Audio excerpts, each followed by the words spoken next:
আচ্ছা বলুন তো, বিশ্বের সবচেয়ে বড় ডেজার্ট বা মরুভূমি কোনটি? ভাবছেন সাহারা মরুভূমি? আপনার উত্তরটি যদি সাহারা মরুভূমি হয় তবে এটি একেবারেই ভুল। এবং আপনি যদি মনে করে থাকেন মরুভূমি মানেই উত্তপ্ত বালি, প্রখর রোদ্দুর আর গা ঝলসে দেওয়ার মতো উষ্ণতা, তবে আপনি একেবারেই ভুল করছেন। মরুভূমি মানে উষ্ণতা নয়। উষ্ণতা মরুভূমির কোনো ক্রাইটেরিয়া নয়।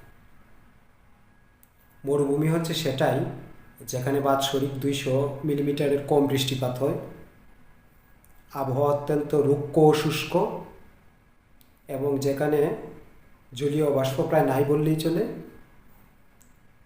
এবং সে কারণেই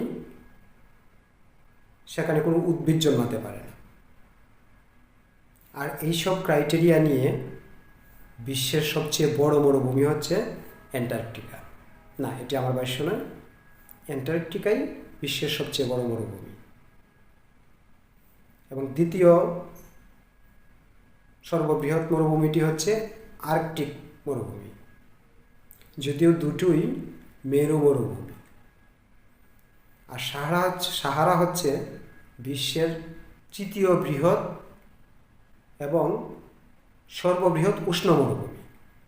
সার্বিকভাবে এটি তৃতীয় বৃহৎ মরুভূমি এবং সর্ববৃহৎ উষ্ণ মরুভূমি।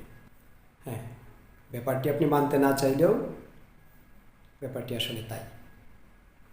কেননা অ্যান্টার্কটিকায় এবং আর্কটিকে প্রচণ্ড ঠান্ডা, সারা বছর বরফ আচ্ছাদিত থাকে, কিন্তু সেখানের আবহাওয়া অত্যন্ত রুক্ষ এবং বাতাসে জলীয় বাষ্প নাই বললেই চলে, এবং খুবই কম বৃষ্টিপাত হয়। আর এইসব বৈশিষ্ট্য নিয়েই অ্যান্টার্কটিকা হচ্ছে সবচেয়ে বড় মরুভূমি এবং আর্কটিক হচ্ছে দ্বিতীয় সর্ববৃহৎ মরুভূমি।